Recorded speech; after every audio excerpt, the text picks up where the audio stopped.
tardes, bienvenidos y bienvenidas a este salón de pleno. Hoy tenemos el privilegio de contar esta tarde con la presencia de Antonio Céspedes Mimbrero y de Adela Estudillo Gómez. Voy a empezar primero con Adela porque va a ser la primera que va a exponer. Pues bueno, como ya todos sabemos, Adela Gómez Estudillo, paisana nuestra, profesora, y la verdad es que eres una investigadora local muy, ¿cómo diría?, muy ansiada por nosotros, porque cada vez que sube algo a Facebook está todo el mundo deseando de compartirlo y de leer todo lo que subes, porque la verdad es que es interesantísimo para todos nosotros, ¿no?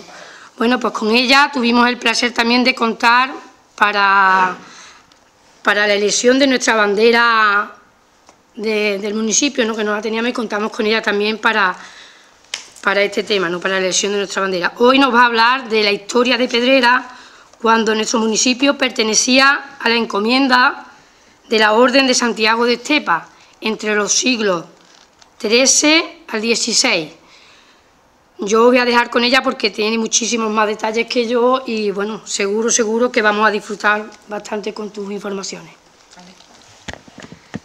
Pues gracias Dolores por tus palabras, y para mí es un placer.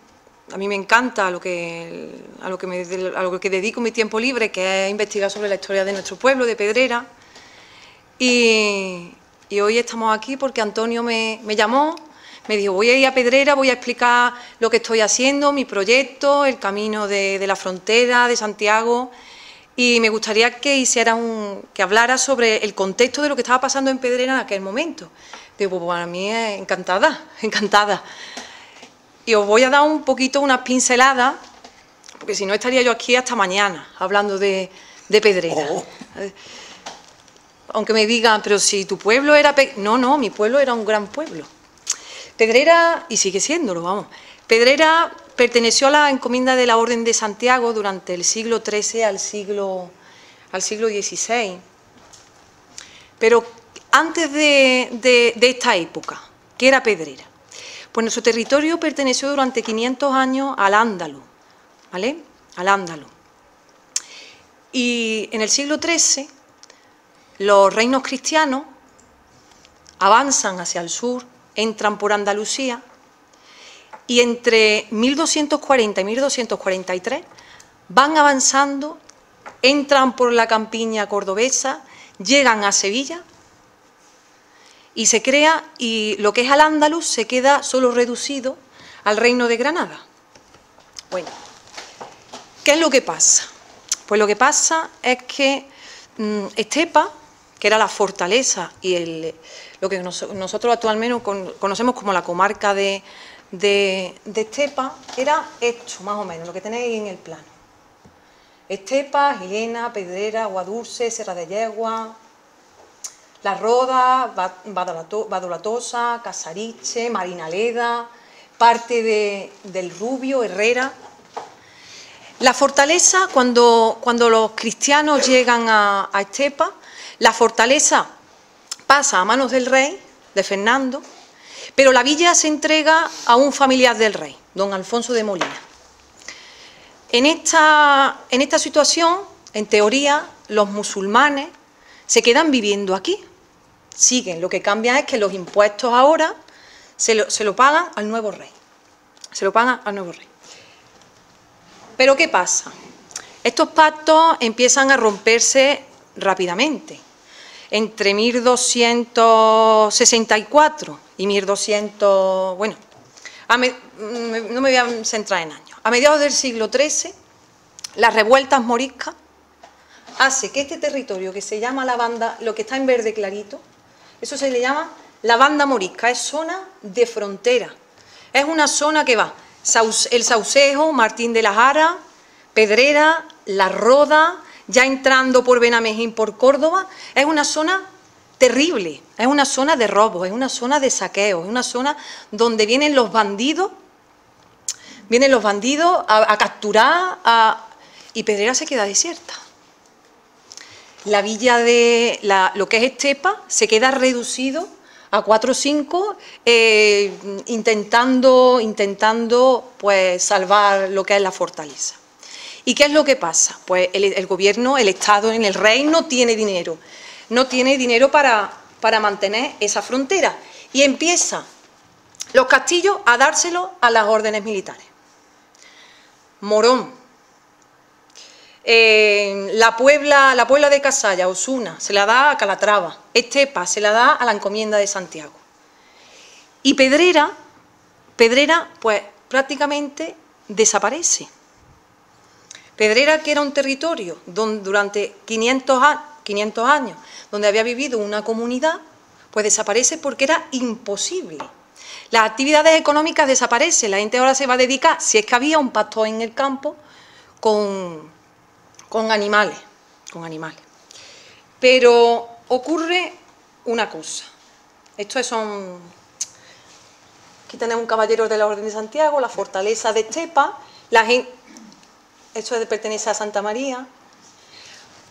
Un año en concreto, en el año 1492, cuando alguien escucha hablar del año 1492 y dice la conquista de América de Cristóbal Colón, el fin de la Edad Media y el inicio de la Edad Moderna. Pues el fin de la Edad Media y el inicio de la Edad Moderna se va a dar en Pedrera, se va a dar en Estepa. ¿Pero por qué? Por esto tan importante que está en este cuadro, que es la caída de Granada. La entrega de Granada, porque la entrega de Granada ese año de 1492 hace que con ese dinero que gane la reina financie a Cristóbal Colón y hace que entre aquí, en toda la comarca de Estepa y especialmente en Pedrera, que la paz haga que empiece a repoblarse el territorio. Y el pueblo más grande de toda la encomienda de Santiago de Estepa era Pedrera. Estaba la villa de Estepa, pero por otro lado está el pueblo, y estamos hablando de un pueblo a principios, estamos hablando de un pueblo ya en el siglo XVI, en el primer tercio del siglo XVI, Pedrera empieza a tener una población y alcanza más de 2.000 habitantes. Y que poca gente, no, un pueblo en el siglo XVI con más de 2.000 habitantes es un pueblo, pero un pueblo grande, pero grande. ¿Y qué es lo que pasa? Pues aquí no hay división de política, religión, no, aquí va todo unido. Era todo era unido. Entonces, el vicario, que el vicario de la encomienda de Santiago no dependía ni de Sevilla ni de Córdoba, el vicario de Santiago es un arzobispo que dependía directamente de Roma. Con tanta gente en el pueblo de Pedrera, no estaba encima de que esas personas recibieran los sacramentos. ¿Y qué es lo que hace? Erigen una parroquia, erigen una iglesia. Y la iglesia, actualmente la iglesia de San Sebastián, que era la parroquia de los Remedios, que se llamaba en un principio, se llamó así, tiene un cura. El primer cura, la segunda parroquia de toda la encomienda de la Orden de Santiago. Y claro, en este pueblo no solo se hace una iglesia, necesita un ayuntamiento. Y se crea ya en el primer tercio del siglo XVI en Pedrera un consejo. ¿Y para qué se crea un consejo? Pues para proteger a los pedrereños. ¿Por qué? Porque los que venían aquí, porque la gente empezó a venir a Pedrera, y los que venían necesitaban que se protegiera su territorio. Los que venían tenían que pagar, porque esto había que organizarlo de alguna manera, y los que venían se tenían que quedar si querían, porque si no querían había que echarlo de alguna manera. ¿De qué manera? Es muy fácil. Si tú venías, te daban tierra, entre 50, 70, 100 fanegas de tierra. Te daban el derecho de hacerte tu casa. Y también tú tenías tu ganado, y se habían creado dehesas, tu comunidad de pasto, podías pastar, en el sitio del en el río Salinoso, la salinera, tú podías ir a coger sal, tú podías ir a por leña. Si no pertenecías a Pedrera, tú no tenías esos derechos. Tú no pagabas, pero tú te tenías que ir. Eso por ahí. Se crea un consejo, una parroquia, había un hospital de pobres, que sobre ello estoy ahora actualmente investigando, y es muy interesante los hospitales en aquella época, hospitales de pobres, de peregrinos, Pero sobre todo, y además una cosa muy curiosa que se cree uno, cuando dice un hospital en el siglo XVI, un hospital, eran hospitales cuya función era que las hermandades y el ayuntamiento y todos los vecinos en común contribuían para recibir, sobre todo lo que se tenía que pagar era mantener durante un tiempo, era para los pobres más pobres, y los pobres más pobres eran los que estaban enfermos, porque un pobre podía ir de un lugar a otro, pero si además de ser pobre tenías una enfermedad, ¿quién te socorría? No te dejaban tirado por ahí por el campo, no, pues te socorrían, había ya instituciones que ayudaban a los más pobres. Y entonces esas instituciones lo que hacía era de llevar a los pobres de un lugar a otro, de un hospital a otro. Y el objetivo era llegar a la capital donde alguien habría con algún conocimiento de medicina. Entonces se recaudaba para poder transportar, que los arrieros llevaran de un hospital a otro hasta que el pobre llegara a donde tenía que llegar, si es que llegaba. También se crean hermandades. La primera fue la del Santísimo Sacramento, que suelen ser las primeras hermandades de todos los sitios. Bueno, y Pedrera en el siglo XVI se hace tan importante, y no nos imaginemos que aquí venía, que todos los que vinieron a Pedrera eran pobres deseosos de tierra. Hay que tener cuidado. No.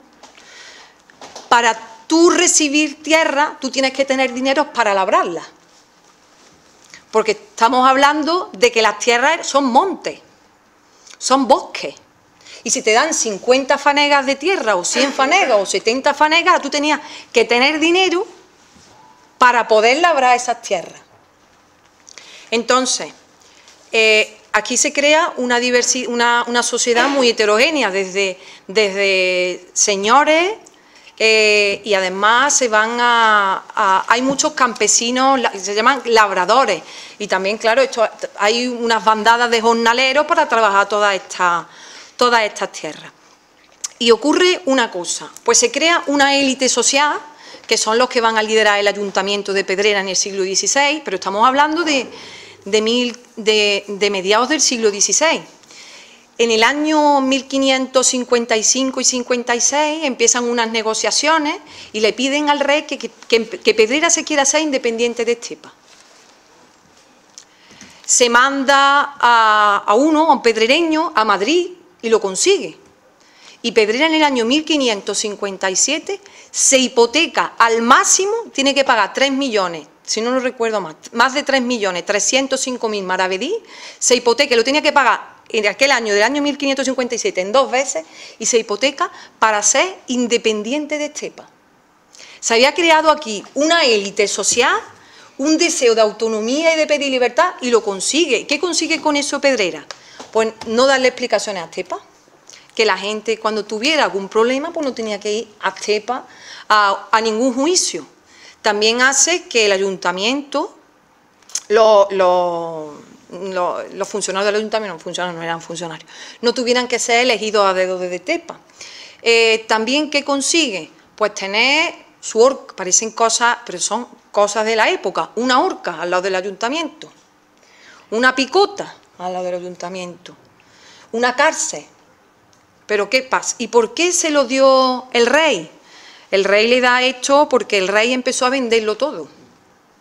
El rey, todo lo que se pudiera vender, si tú me lo pagas, yo te lo vendo.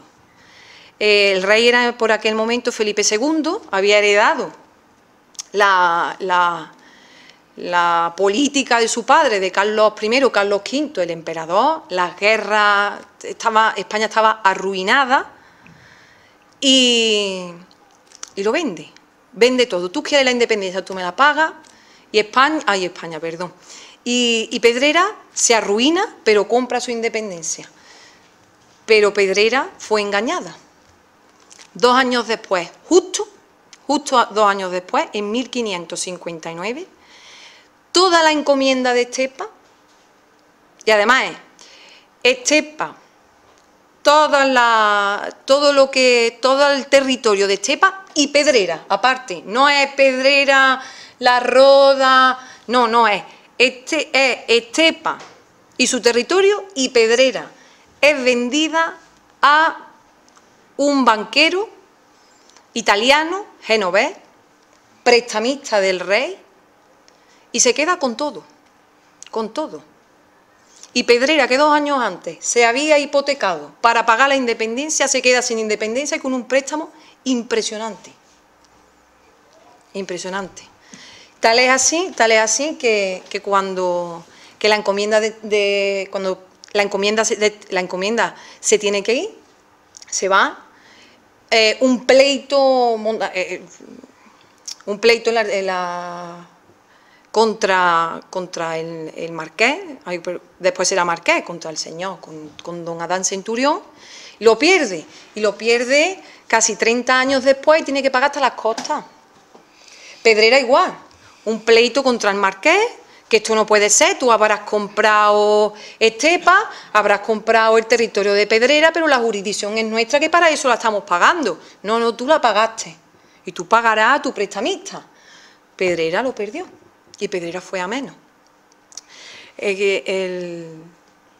esto es lo que no me voy a ceñir. Esta es una copia, porque el privilegio de Villagos del 1557 de Pedrera, hay varias copias, una de ellas está en el archivo de Simancas, es muy interesante.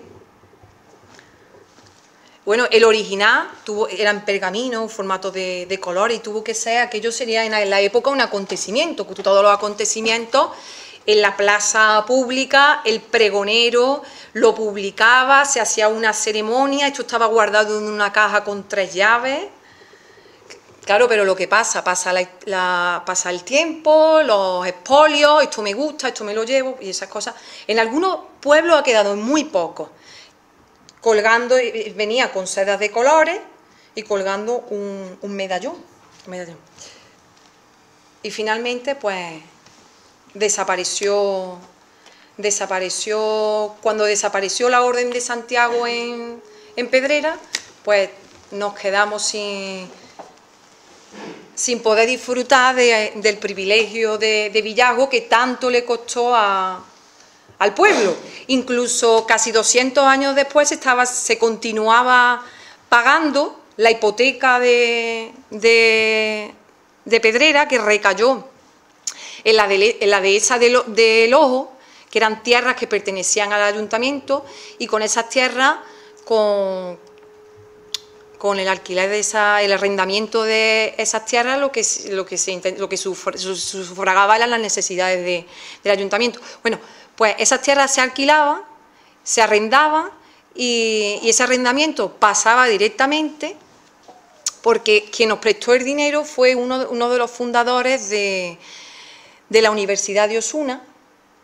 Él murió después, casi 200 años después, y Pedrera siguió pagándole a los herederos, que era la colegiata de Osuna.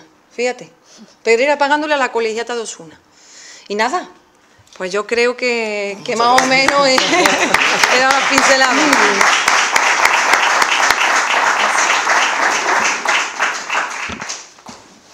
Bueno, pues como ya he dicho antes, Antonio Céspedes Mimbrero nos acompaña esta tarde, es el presidente de la Asociación Villae Naevae Camino Jacobeo de la frontera de Villanueva del Río. En el mes de octubre Antonio se puso en contacto con nosotros, con el ayuntamiento, para comunicarnos que, bueno, dentro de la ruta del camino de la frontera, pues estaba Pedrera, ¿no? El día 22 de octubre, pues pasó por aquí con la señalización de esa ruta. Y bueno, nosotros no estábamos aquí en ese momento, estábamos fuera, no pudimos acompañarte, pero bueno, ya hablamos después a continuación, ¿no? Era la ruta, venían de Los Corrales, y aquella noche, el sábado por la noche llegaste a Pedrera, y ya el domingo fuiste hacia Estepa, ¿no? Bueno, pues es una ruta que ahora lo he aprendido porque no lo tenía bien. Es una ruta que viene desde Cádiz. Yo ponía aquí a Sevilla, pero no, es a la sierra norte de Sevilla, donde enlaza con la Vía de la Plata y con el Camino de Santiago, ¿no? Bueno, pues como dentro de los actos previstos para la inauguración de esta etapa, pues que tendrá lugar el sábado a las 9 de la mañana, pues por eso celebramos esta conferencia inaugural que, bueno, estaba a cargo de Antonio y de Adele. Pues muchas gracias. Pues os dejo con Antonio para que él nos explique. Venga. Sí. Tú no, tú te quedas. Vale, me quedo aquí.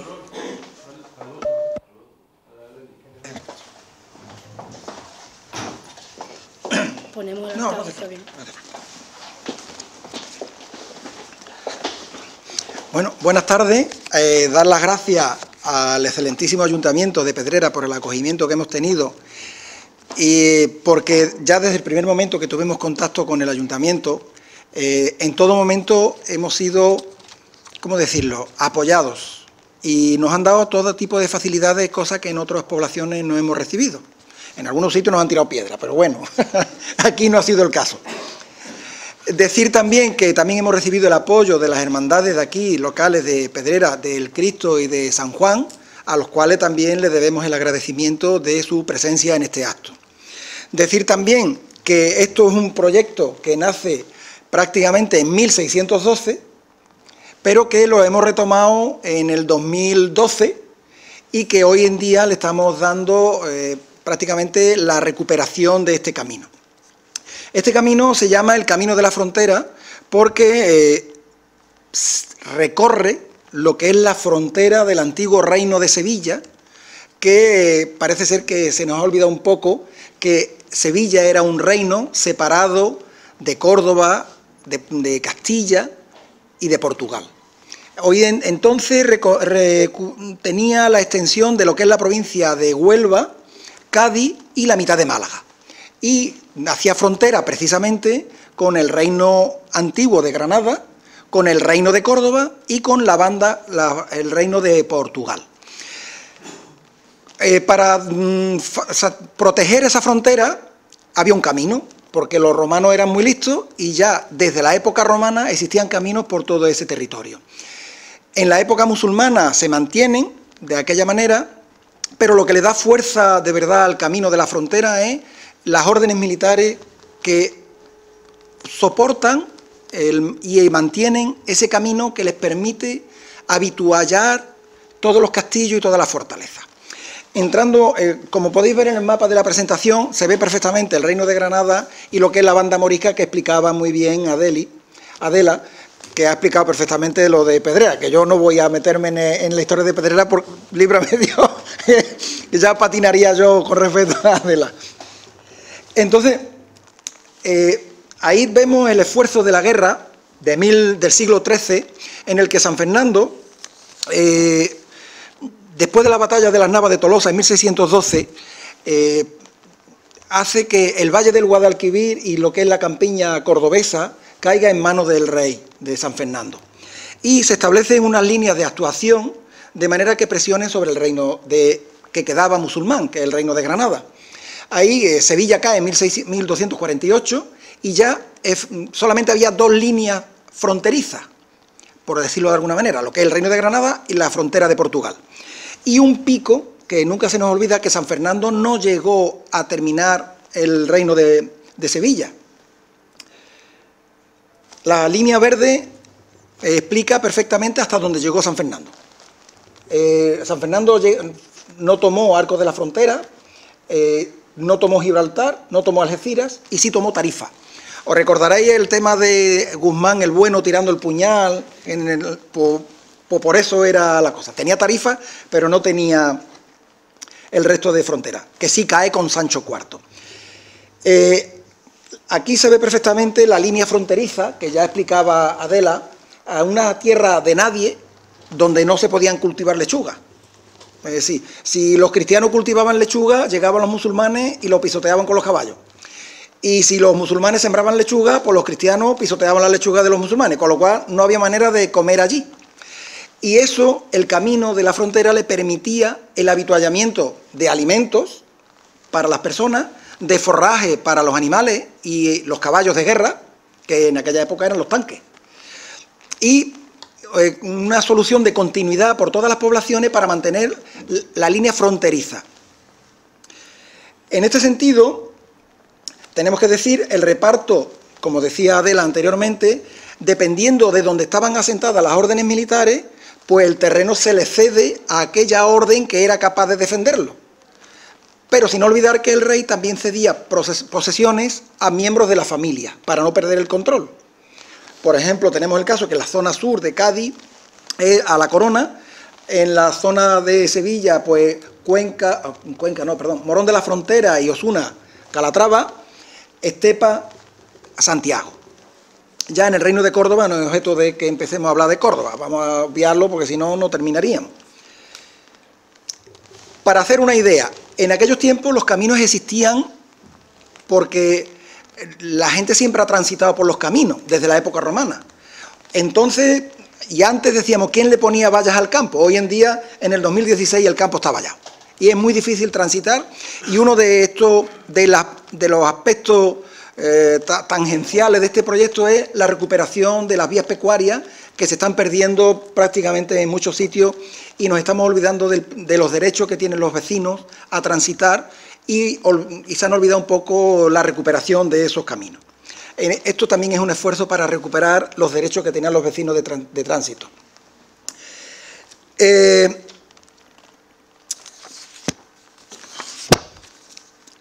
La Orden de Santiago se establece aquí, como bien ha dicho Adela, a raíz del reparto de las órdenes militares. Aquí Estepa es preponderante en este sentido y sirve como punta de lanza contra el Reino de Granada. Había treguas, pues ahora vamos a llevarnos bien 15 días o 20 días, un año, pero que al final las treguas no duraban. ¿Por qué que pensamos que el Reino de Granada duró hasta 1492? El Reino de Granada dura hasta 1492 porque se convirtió en vasallo de San Fernando para la toma de Sevilla. Es decir, el Reino de Granada le cedió 500 caballeros musulmanes para ayudar al Rey Santo para tomar Sevilla. De hecho, Alcalá de Guadaira se rinde a los caballeros musulmanes, no a los caballeros cristianos.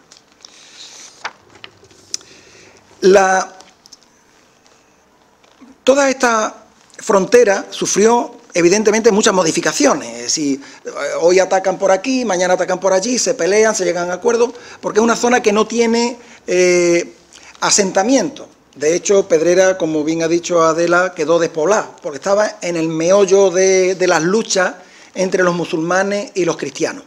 Bien es cierto que entre los cristianos y los musulmanes había personas que servían de intermediarios cuando había algún pleito entre un lado y en otro. Por la parte cristiana se referían a los musulmanes como los antiguos sabidores. Estos caminos permitían, además de todo eso, pues el que la gente transitara y también se estableciera la orden de los mercedarios, que nunca decimos bien eso. La orden de los mercedarios es una orden religiosa que se dedica a la recuperación de los prisioneros cristianos en la época musulmana. En las poblaciones, si un soldado caía prisionero de los musulmanes, pues la familia quería recuperarlo. Entonces se dirigía a través de estas personas antiguas de la frontera para recuperarlo y pedían un rescate. Como no tenían dinero, se dirigían a la iglesia del lugar y pedían un salvoconducto para pedir dinero para recuperar a su familiar. Entonces, la orden religiosa indicada para eso era la orden de los mercedarios, que cuando no recogían el dinero suficiente se ofrecían a cambio como prestamistas y como rehén. Si yo me entrego con el dinero que tengo y tú entregas el prisionero. Muchas veces mataban al mercenario. De todas maneras, a esta altura la frontera va abandonando paulatinamente la dirección norte y toma una orientación este, sí, la inclinación de la frontera, que de hecho veréis que en el escudo del camino de la frontera que hemos diseñado, veis que la forma que tiene de esa inclinación es la forma que tiene la frontera. La parte azul diríamos que es la frontera castellana y la zona amarilla diríamos que es la zona granadina. Por eso la diferenciación en el azulejo del camino de la frontera. Vamos a seguir. Bien, para la defensa del Reino de Sevilla, la Orden Militar de Santiago y el Reino de Sevilla, el Concejo de Sevilla, establecen una serie de defensas. ¿Cómo articulan la defensa del Reino de Sevilla? Lo articulan de la siguiente manera.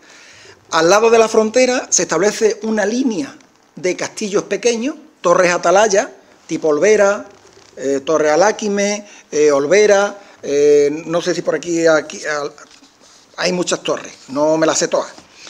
Y entonces ese tipo de sirven como torres vigías para visualizar los movimientos de tropa en la parte contraria. Pero claro, esas torres no ofrecen un freno para la parte contraria. Entonces se establece una segunda línea de defensa, que son poblaciones de mayor rango, como son Morón, Jerez de la Frontera, Estepa, Marchena, Osuna, en apoyo de esa primera línea de defensa. Y para apoyar esa segunda línea de defensa ya se establecen las grandes capitales de los reinos, Sevilla, Córdoba y Jaén. Y estos son los que sufragan básicamente las tres líneas de defensa en forma radial. El establecimiento del ejército en los castillos, aparte de los castillos, suelen ser castillos buscando siempre el promontorio, zonas de dominio, de amplia visualización, en el cual sea fácil la defensa.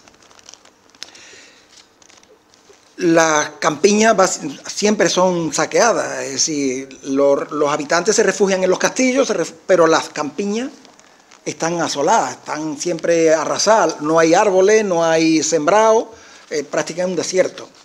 De ahí el camino de habituallamiento. En este caso, concretamente, yo pongo el ejemplo de Villanueva del Río porque tiene un sitio estratégico que está en un promontorio, hay un camino medieval y ahí está el vado del Guadalquivir. Y es el sitio en el que unía la zona norte de la provincia del Reino de Sevilla con la zona sur del provincia. Y estaba defendido por un castillo fortaleza, una iglesia de Santiago y un hospital. El hospital, como tú bien has dicho, se refiere para atender a las personas enfermas, a los pobres de solemnidad, pero también tenía otra función militar. Cuando el ejército con sus caballeros y su ejército sufrían bajas, morían los caballeros, morían los soldados, las viudas, ¿cómo los atendían? Pues se quedaban en los hospitales atendiendo a esos enfermos. De ahí que los hospitales fueran atendidas por las viudas, los huérfanos y demás, que seguían suministrando servicio a la propia orden. Esto sería los restos del castillo de Villanueva y la iglesia de Santiago de Villanueva. En este caso, la imagen que os presento es la Plaza Mayor de Castilleja de la Cuesta, en el cual la construcción de la Orden de Santiago siempre es la misma. Una plaza mayor rodeado de casas donde hay el ayuntamiento, la iglesia y un hospital. Normalmente los postigos no existían. Las propias casas servían de muralla.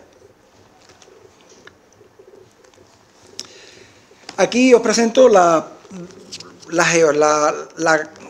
composición de la Orden de Santiago de San Marcos de León y abarcaba hasta Guadalcanal. ¿Por qué llega hasta Guadalcanal? La Orden de Santiago se convierte en una orden militar muy importante con mucho poder que le hace sombra al rey.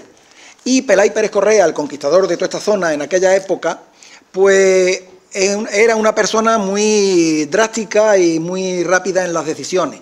No quería dejar bolsas de enemigos en la retaguardia, a no ser que fuera con pactos, como el caso de Pedrera, en el cual se quedaron algunos musulmanes en aquella época, y por rendición. Entonces, bueno, el rey, al llegar a Guadalcanal, no le entrega más territorio en el Reino de Sevilla. O sea, la frontera de San Marcos de León termina en Guadalcanal. Y en el Reino de Sevilla lo que le ofrece el rey a las órdenes militares son pequeñas propiedades y licencias de negocios, no territorio. Excepto en la frontera, que sí hay que coger la espada para defenderlo, porque si no, no lo daría. Este mapa es el que ha puesto Adela anteriormente y refleja muy bien lo que es la zona de nadie, donde estaba arrasado todo y, bueno, ahí se enfrentaban unos y otros. Recordaréis antiguamente los transeúntes y el comercio que existía en aquella época, es decir, cómo se comunicaban los pueblos. Pues a través de carretas, los carreteros, de hecho en la Real Hermandad de Carretería la establecen los Reyes Católicos en 1492, no, 1480 aproximadamente, cuando hay que ordenar el territorio de manera de que se protejan los caminos y aquellos que andan por los caminos. Entonces, la Real Hermandad de Carretería suministra carreteros y elementos de repuesto a las carretas, bueyes, mulos, acémilas, recuas de burro, y además las órdenes militares ayudan al mantenimiento de esas posadas, de esos hospitales, de esas fondas que existían en cada pueblo. No sé si recordaréis que en muchos pueblos existe un albergue, un hospital, o en la iglesia incluso, en muchos sitios todavía se mantiene... 3 mesones, ¿no? 3 mesones más el hospital. Claro, ¿eso qué quiere decir? 3 mesones y un hospital, hay mucha gente de paso. ¿Por qué? La gente de paso buscan siempre lugares donde hay abrevaderos para sestear el ganado, porque la Mesta, a raíz de la conquista de Granada, al producirse la paz, hay una explosión económica que le permite la crianza de ganado. Pero claro, el ganado es transeúnte, con los pastos de verano hacia el norte y los pastos de invierno en el verano, hacia abajo, hacia el sur. Y ese camino, esa Real Hermandad de Carretería, ayuda también a la creación, que también de la Mesta, el Real Concejo de la Mesta, que es, digamos que es el órgano que organiza todo el comercio transeúnte ganadero en Castilla. Y esto pues forma parte de todo este tipo de transporte que había en aquella época. Esta foto es muy curiosa. A Víctor de la Patapalo, ¿no?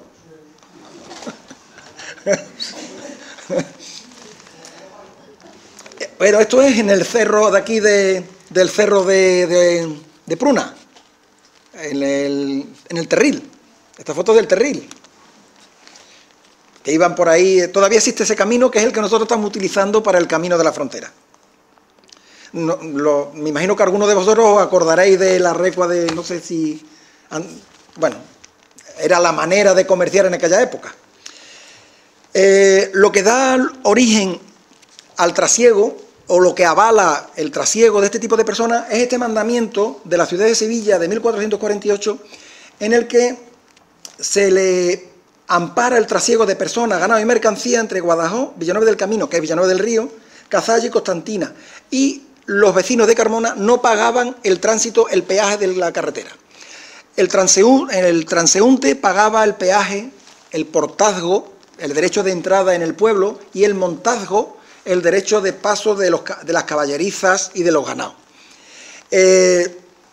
Bueno, un poco a criterio, ¿no? Si un ganadero llevaba 300 vacas y por donde iba soltando el peaje, cuando llegaba a Salamanca lo mismo se quedaba sin ganado, ¿no?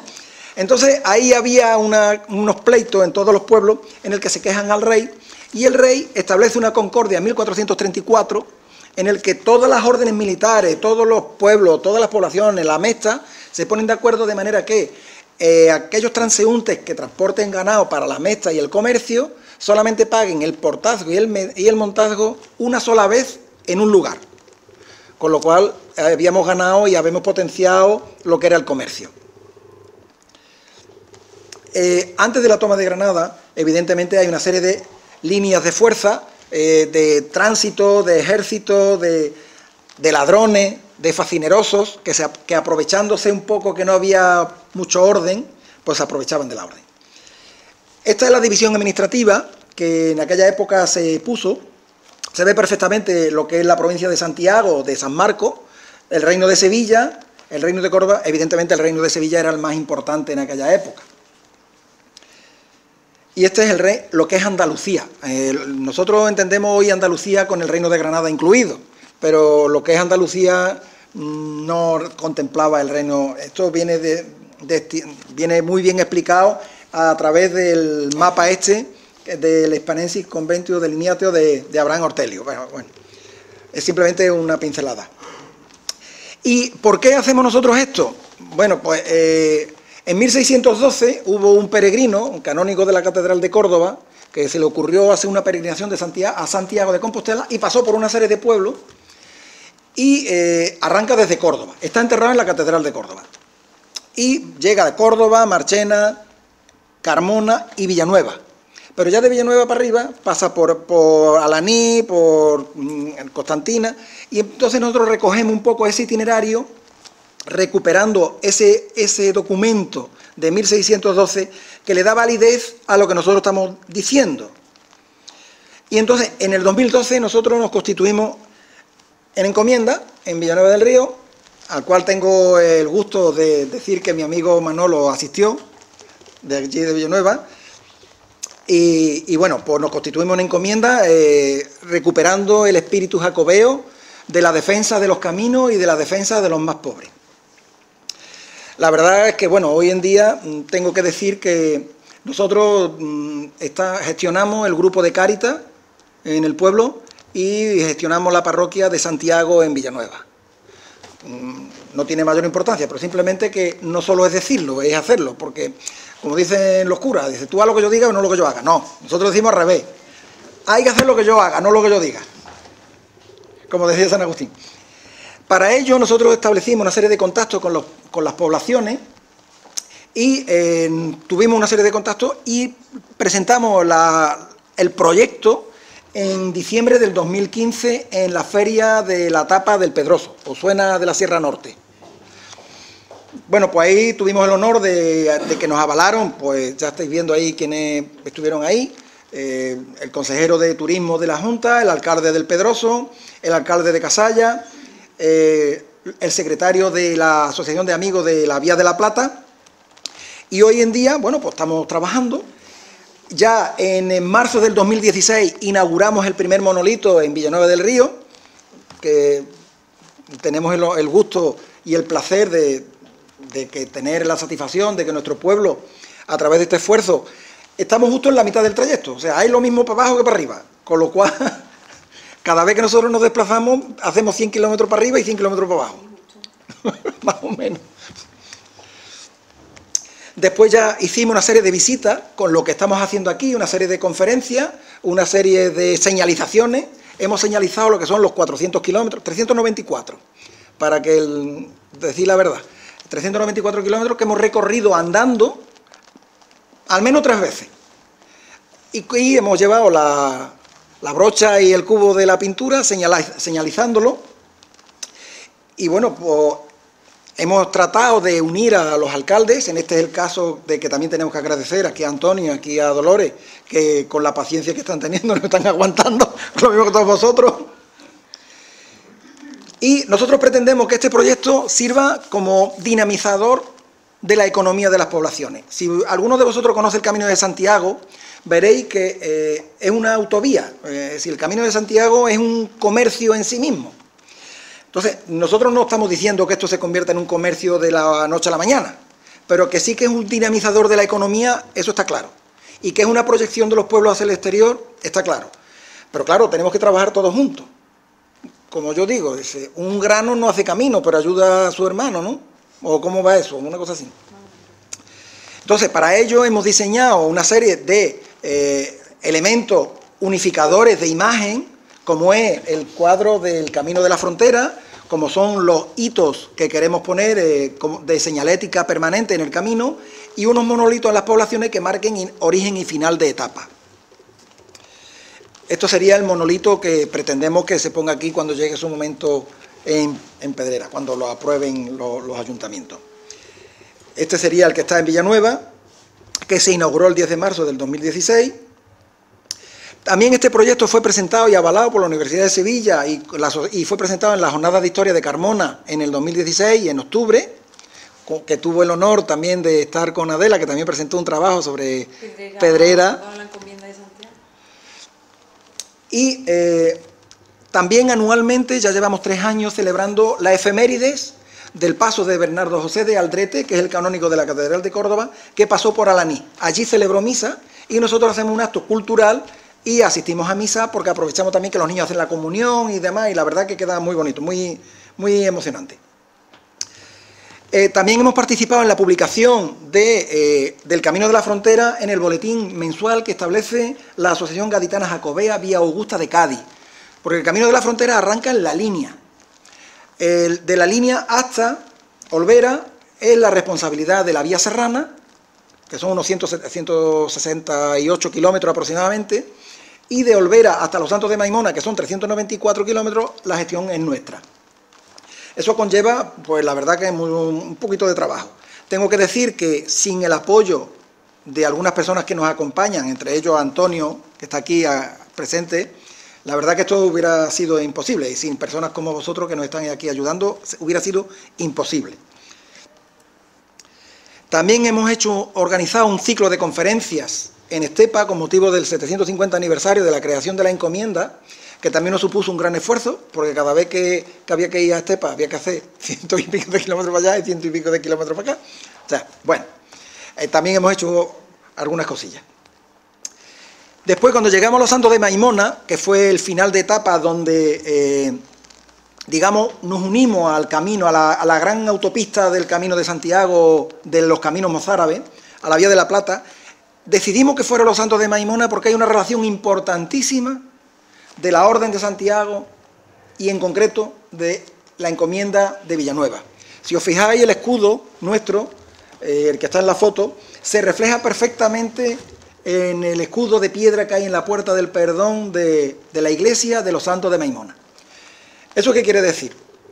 Pues que evidentemente a través de la Orden de Santiago, que estaba en Llerena, cuya capital estaba en Llerena, que las propiedades traspasaban la frontera de Portugal, porque la Orden de Santiago no solo era Orden de Santiago en España o en Castilla, era Orden de Santiago en Portugal, era Orden de Santiago en Tierra Santa y era Orden de Santiago en todos lados.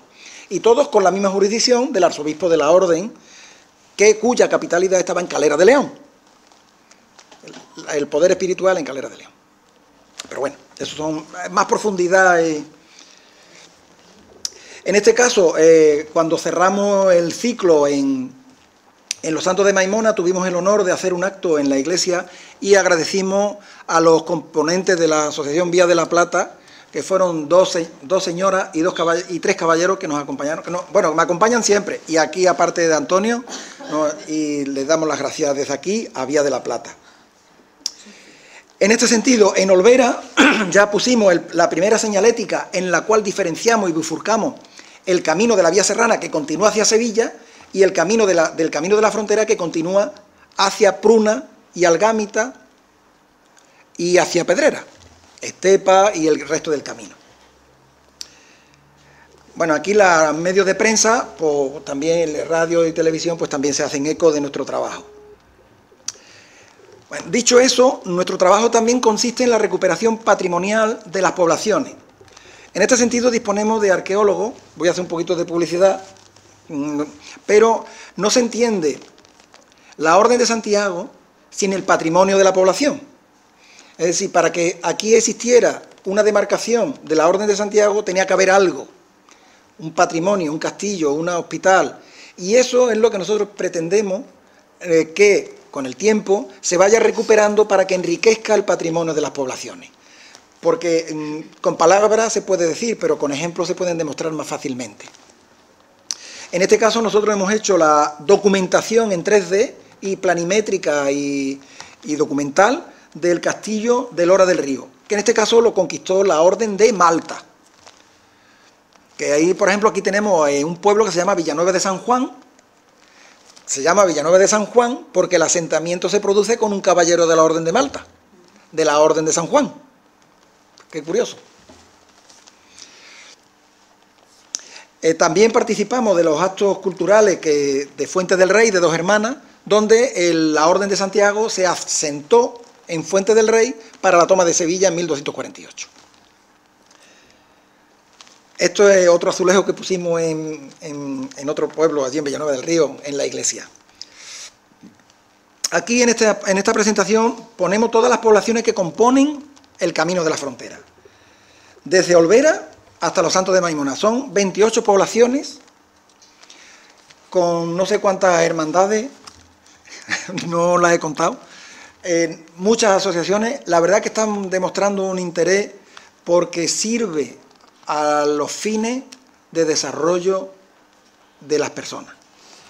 Porque el Camino de Santiago, si nos entramos en profundidad, no es un camino, aunque sea un camino, que se pueda decir que sea un camino de deporte o de senderista, tiene algo más. Porque el Camino de Santiago engancha a la gente y además es un camino interior. ¿Por qué es un camino interior? Porque el caminar hace que las personas, cuando lleven un ritmo, se introduzcan en sí mismos y piensen en el objeto de su vida. ¿Qué estoy haciendo en él? Y eso, la verdad, que enriquece mucho a las personas. También facilitamos la ponencia y la presentación de libros. También hemos hecho algún trabajo en Écija para la documentación de Écija, que en breve asistiremos a una conferencia como esta en Écija. El año pasado también tuvimos el honor de presentar el Camino de la Frontera en Portugal.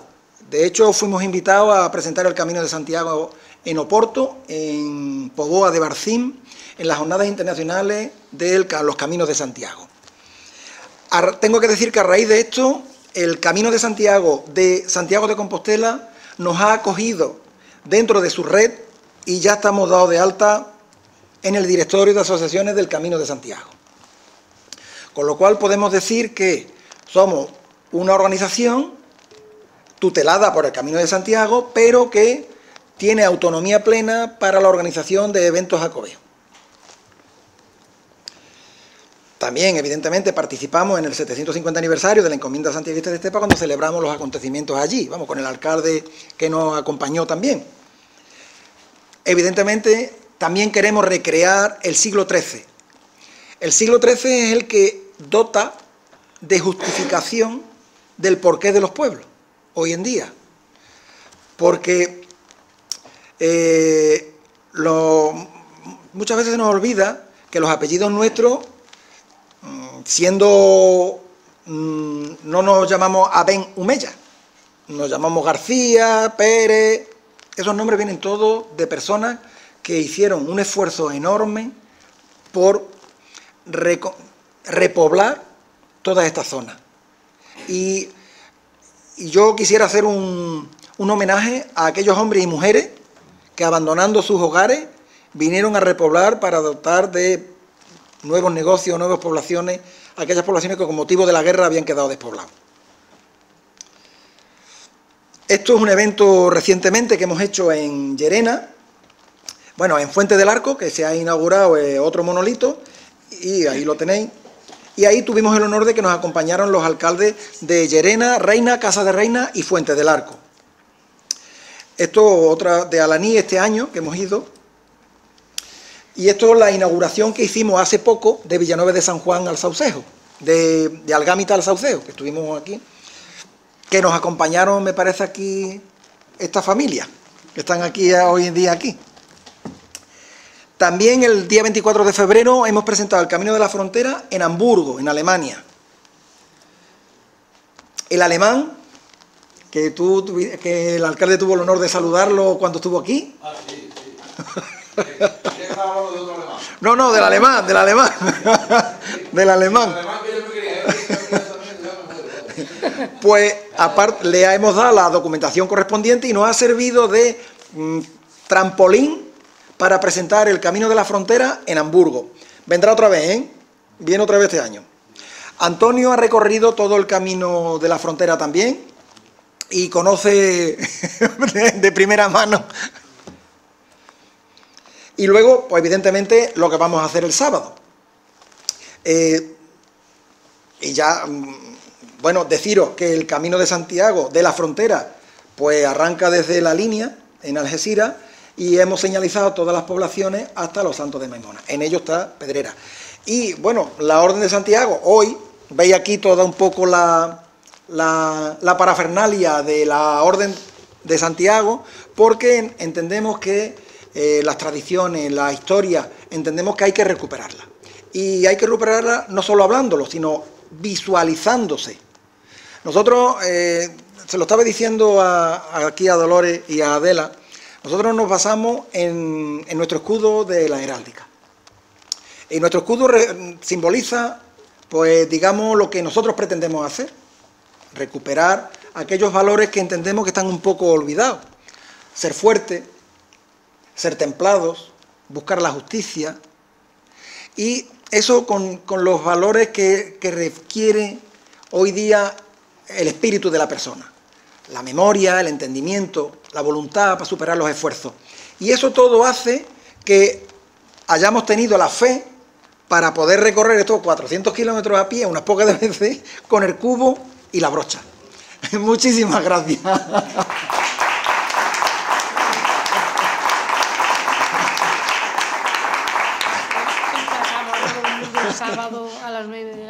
Claro, claro. Esperemos que nos acompañe. Bueno, el sábado... sí, bueno, desayunaremos por aquí, vamos. Bueno, sí, Joselete está esperando que traiga el sello. Deciros que si alguien quiere alguna pregunta, pues con mucho gusto. Ni siquiera como alcalde, yo quiero aprovechar que estamos aquí ante la Cámara para pedirle a Adela que siga con ese trabajo. Yo sé que tendrá poco tiempo, porque además es madre, lo sé, tiene su ocupación en el instituto, en la escuela de Rubio, pero para que siga con el trabajo y de vez en cuando pues, nos brinde, porque la verdad es que yo soy muy negado para concatenar la historia, pero me gusta mucho, y yo creo que a todo el mundo, ¿no? Recordar, contarte esas cosas que nos dicen de dónde venimos y a dónde vamos. Sí. Eso es un trabajo que lo hace gente como ella, que sí, son ratoncillos de archivos y de cosas de estas, pero que también lo tienen que brindar de vez en cuando todo el mundo, si no es en la tele, en los libros, en los periódicos, en las revistas de feria, donde sea, porque yo sé que eso le encanta a la gente. Gracias. Bueno, y esto del camino, pues claro, una parte también de esa historia que tenemos que recuperar.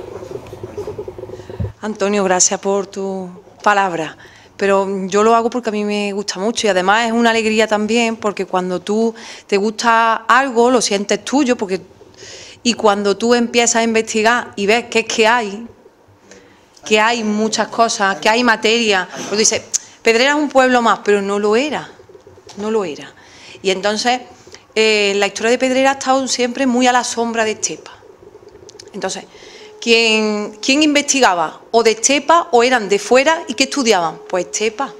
Entonces, al estar a la sombra de Estepa, llego yo, empiezo a investigar y estoy viendo y hay una serie de cosas que las tengo calladas y en cualquier momento pues las diré. Claro. Las diré y yo creo, las diré y espero que pronto, pero son cosas que son llamativas que eso pasara en Pedrera y no fue en otro lugar, era en Pedrera. Y nada, espero que estoy escribiendo, estoy investigando y nada, iré sacando cosas y para mí es una alegría y un placer que a la gente le guste lo que a mí me gusta. Gracias. Te emplazamos a que nos cuentes la historia de Pedrera. Bueno, pues nada más, yo daros las gracias por habernos acompañado en este acto y emplazaros el sábado 7 a las 9 de la mañana en la puerta de la iglesia y el que pueda hacer el camino hasta Estepa, que así lo haga y acompañen a todas estas personas. Muchísimas gracias a todos.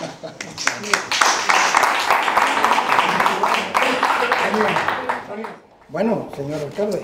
Muchísimas gracias. Nosotros hacemos la entrega al señor alcalde de el azulejo que vamos a poner, que va a poner el excelentísimo Ayuntamiento de Pedrera como primer azulejo en Pedrera, señalizando el camino de la frontera en el lugar de la biblioteca, que será el la esquina de la biblioteca. En la esquina de la biblioteca. Y ahí es donde se gira.